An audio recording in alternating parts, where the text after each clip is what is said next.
Le JT de Baba, et on va revenir sur toutes les dernières infos qui me sont tombées sous la main. Vous savez, je suis maintenant un journaliste qui investigue. Oh, c'est bon ça. J'investigue beaucoup, je vous le dis. Et c'est probablement le plus gros coup de gueule de ces derniers jours. La Fédération française de naturisme s'est emportée car Facebook a décidé de supprimer sa page. On vous explique tout ça. J'en ai pleuré tout le week-end en Tunisie. J'étais pas bien du tout. Regardez. Quand il s'agit de censure et de nudité, les principaux réseaux sociaux font rarement preuve d'une grande tolérance. Une fois encore, ils l'ont prouvé, et cette fois-ci, c'est Facebook qui s'en est pris aux naturistes. Alors que la page La Vie au Soleil permet depuis des années aux naturistes de France de rester connectés, le réseau social de Mark Zuckerberg a décidé de mettre fin à cet outil de communication devenu selon eux inapproprié. Une fermeture dont a été victime également la page consacrée à la Fédération française de naturisme. Une décision qui a provoqué la colère de la présidente de la fédération. Assimilé à de la pornographie, notre art de vivre a été bloqué. Le naturisme ne peut et ne doit pas être associé à la pornographie. Le naturisme, une pratique qui regroupe tout de même plus de 17 millions d'adeptes à travers le monde. Et la Fédération française de naturisme a réagi auprès de Jean-Marc Morandini. Je vous le dis. Est-ce que vous trouvez ça, franchement, oui, Gilles? Moi, je suis extrêmement choqué. Vous avez déjà fait du naturisme? Bien sûr, nous sommes en France 2 millions de pratiquants. Calme, oui. Il y a 2 millions de personnes qui pratiquent le naturisme en France. Et donc, supprimer cette page Facebook et l'assimiler à de la pornographie, je ne comprends pas. D'autant qu'il y avait l'Assemblée Générale des Naturistes, c'est une page très suivie. Je ne comprends pas. T'as déjà fait du naturisme, Doc Gynéco? Non. Jamais? Tu t'es jamais mis tout nu sur une plage? Non. Tu t'es déjà mis tout nu? Rarement. Tu te mets combien de fois par jour tout nu? Oui, seulement dans le bain. Seulement quoi? Seulement dans le bain. Une fois par mois. Non, tous les jours. Je prends des bains, je prends pas des douches. Tu prends des bains? Ouais. Pas écolo, ça. Ouais, bah fais attention de pas t'endormir dedans. Non, mais sans rigoler. C'est vrai, genre, je fume des cigarettes. Dans le bain? Ouais. Quand tu fumes des cigarettes dans les bains? Ouais. Je rappelle que fumer est dangereux pour la santé. Tu fumes des cigarettes dans le bain? Ouais. Ah ouais? Ah, mais toi, tu dois rester des heures et des heures. Ouais. Oui, je trouve un peu surprenant, d'autant plus qu'il y a d'autres pages Facebook sur le naturisme qui sont restées ouvertes. Et ils ne montrent ni sexe ni poitrine sur leur site. Donc c'est assez surprenant. Il n'empêche... Non, vas-y, c'est la finir. Oui. Oui, voilà. Et ils disent en fait que c'est parce que les règles de Facebook sont de plus en plus accrues, mais ils ne comprennent pas ce qui s'est passé. Geneviève, est-ce que toi, tu as déjà fait du naturisme? Oh, écoutez. Quoi?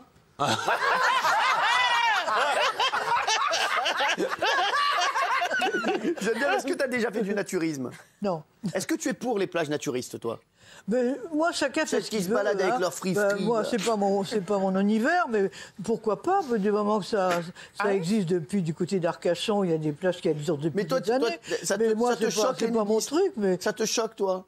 Ben, ça me choque pas, mais ça me concerne pas. Mais chacun fait ce qu'il veut dans la vie. Avec leur free-free. Du moment qu'on me demande rien à moi, on me demande pas de me déshabiller. Moi, ça. Mais une semaine au Cap d'Agde, ça vous dirait? Non, mais t'aimes pas les free-free à l'air, je le sais. J'aime pas trop les exhibitions comme ça, mais enfin bon, pour la télévision, il faut bien qu'ils trouvent des nouveaux sujets. Vous avez déjà fait du... Non, je trouve pas ça très esthétique. Ah ouais, c'est vrai, vraiment? Bah ouais, je trouve... Alors, j'ai une deuxième info qui est complètement folle, et là, elle vous concerne un petit peu, Jean-Michel Maire.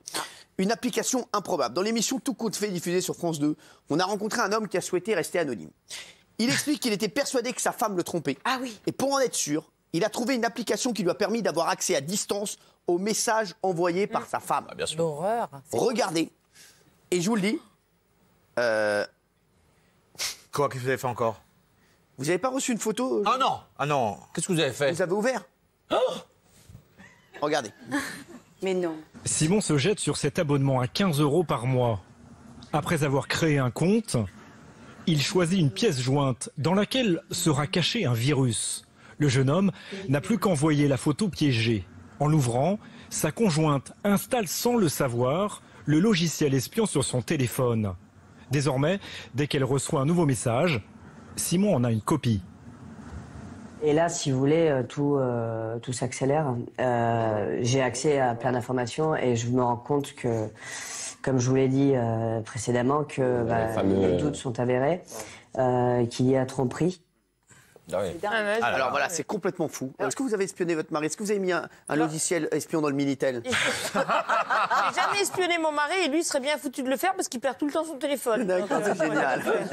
Merci. Vous êtes jalouse Je suis jalouse, mais je suis contre, franchement, ce genre de pratique. Alors, espionner, il y a quand même un lien de confiance, mais ça se sent quand... la personne n'est pas claire. Regardez, de leurs mots. Parce que moi, je vous le dis, j'ai les SMS des chroniqueurs. Non. Alors là, je te jure qu'il t'a fait ça. Non. Regardez. Regardez, par exemple, j'ai la conversation que Maxime a eue il n'y a pas longtemps avec son banquier. Chut, et si j'ai fait que ça, sortez. Sortez.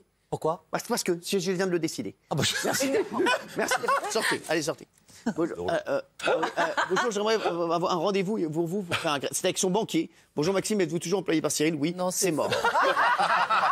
Regardez, j'en ai un autre. Regardez, j'ai découvert que Jean-Mi a contacté Amélie sur WhatsApp. Regardez, oui. Jean-Mi, salut, c'est Jean-Michel, je peux te demander un truc? Oui, du moment que tu ne me donnes pas de faire l'amour avec toi. Laisse tomber. Vous faites de l'espionnage. Vous allez devoir retrouver le top 5 des raisons qui poussent une personne à être infidèle. Ah oui. Comme dans Une famille en or, vous allez me faire des propositions qui poussent une personne à tromper son partenaire. Si vous avez les 5 bonnes réponses, vous doublez tous votre salaire aujourd'hui. Attention, non, on part. Attention, si vous avez 3 croix, c'est terminé. Ah oui, d'accord. Sefiu et Geneviève de Fontenay sont vos jokers. Ils peuvent donner des réponses. Et moi, j'ai pas de salaire. Sefiu, qu'est-ce qui pousse à être infidèle? Je revois une ex. Le manque de confiance. Le manque de confiance. Non. Manque de confiance. Non. Une croix, s'il vous plaît. Non, mais on va faire le tour. Merci. Pardon. Doc Gynéco. D'attention, le manque d'attention. Le manque d'attention. Alors là, faut que je sois plus s'il vous plaît, en régie, le manque d'attention. Non, mais vous mettez. Envoyez un. Voilà, merci. Donc, une croix pour vous. Si vous avez 3 croix, c'est perdu. Mathieu Delormeau. Et moi? Ah oui, pardon. Vous. La jalousie. Calme-toi, calme-toi. Mais il faut pas me sauter. Mais...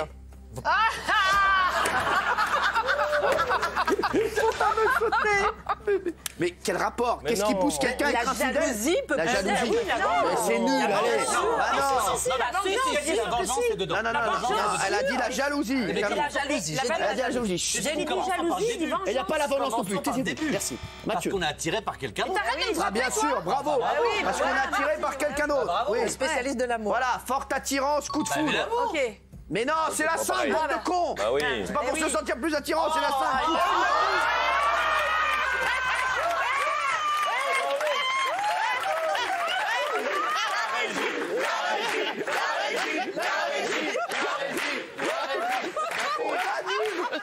Alors, est-ce que vous avez vu? Oui, on a vu. Non, on n'a pas vu. On a vu. Pour se sentir plus. Allez, on va voir les réponses, c'est terminé. Casser la routine sexuelle, peut-être. S'il vous plaît. Coup de foudre, forte attirance. L'ennui. Avec 11%. 4e position, allez-y. Bravo, en tout cas, c'est très bien fait. Pour tester de nouvelles choses. Très bien. 3e position. Par lâcheté, manque de courage. En 2e position, pour se sentir plus attirant. Et en 1re position, quelle est la raison? Sexuelle. Casser la routine sexuelle. L'ennui. Eh oui, mais c'est bon. Sortez un peu. Sortez. Allez voir votre mari s'il n'est pas déjà venu vous chercher. Ça va vous faire un peu de... Ne le tentez pas. Ne le tentez pas. Il y a un taxi devant. Et faites attention, c'est en... Faites attention, c'est en pente, allez pas vous prendre le mur. Non mais ça s'accélère là. On va maintenant parler de Nabila. On le sait, elle est enceinte de Thomas Vergara. Et dernièrement, sur les réseaux, elle a publié une petite vidéo dans laquelle elle se pose des questions vraiment existentielles sur sa grossesse et sur son bébé. Regardez, c'est du grand Nabila. Il y a un truc que je comprends pas, c'est-à-dire que quand je fais un bain, genre mon bébé, il est 2 fois dans l'eau. Genre il est une fois dans l'eau dans mon ventre et une autre fois dans l'eau dans le bain. Et le truc que je me demande, c'est genre comment il fait pour respirer.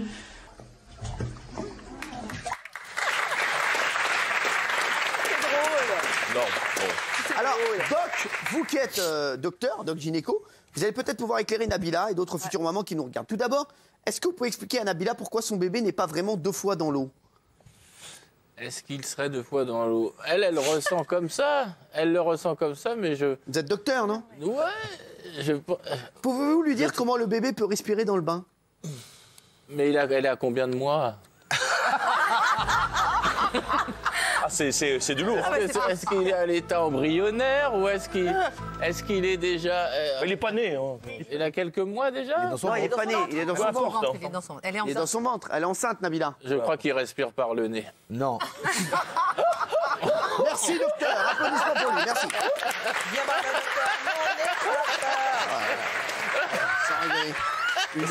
Une catastrophe. C'est vrai qu'il y a peut-être des gens qui ne savent pas que quand l'enfant sort, souvent on lui donne une claque sur les fesses pour le faire crier, parce que c'est en criant que les bronches s'ouvrent et du coup il peut respirer.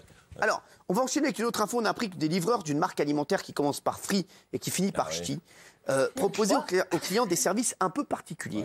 Regardez, certains livreurs ont en effet laissé au fond des sacs de livraison des numéros de téléphone pour commander quelque chose. Regardez, Geneviève, regardez, ça ne va pas vous plaire ça. Regardez. Un plateau repas commandé sur Internet, puis livré quelques minutes plus tard. Mais à l'ouverture du sac, une carte de visite avec un numéro de téléphone et cette inscription « Intéressé, cocaïne ». Cette scène s'est déroulée début février dans nos locaux, après que l'un de nos journalistes ait commandé son déjeuner. C'est bien le livreur en uniforme d'une société de livraison bien connue qui a glissé cette carte dans ce sac. Ça, c'est mon numéro personnel du deuxième travail et je vous passerai d'autres cartes si d'autres amis à vous sont intéressés. Si l'entreprise n'est en rien responsable mais victime de l'acte personnel de l'un de ses livreurs, la pratique n'étonne pas les forces de l'ordre. Selon l'Observatoire français des drogues et toxicomanies, le nombre de Français consommateurs de cocaïne a été multiplié par 2 en moins de 10 ans. Alors hélas, ça, bien sûr, incroyable. C'est pas hélas. bien, hein, Geneviève. Hélas. Hein, hélas. Hein, ah oui. Hein, franchement. Non mais est-ce que, dis la vérité, est-ce que tu as déjà pu voir de la drogue sur les élections de Miss France entre... Jamais. Non. T'es sûr? Non. Eh bien, on a les images. Oui. C'est pas bien, évidemment. Il ne faudrait pas que ça jette la suspicion sur l'ensemble des gens qui sont livreurs, qui travaillent énormément dans des conditions difficiles. Voilà. Il ne faut pas faire une généralité. Absolument. L'extrême majorité d'entre eux sont parfaits. Voilà. Exactement. Ils font un travail très dur et magnifique. On les embrasse fort d'ailleurs.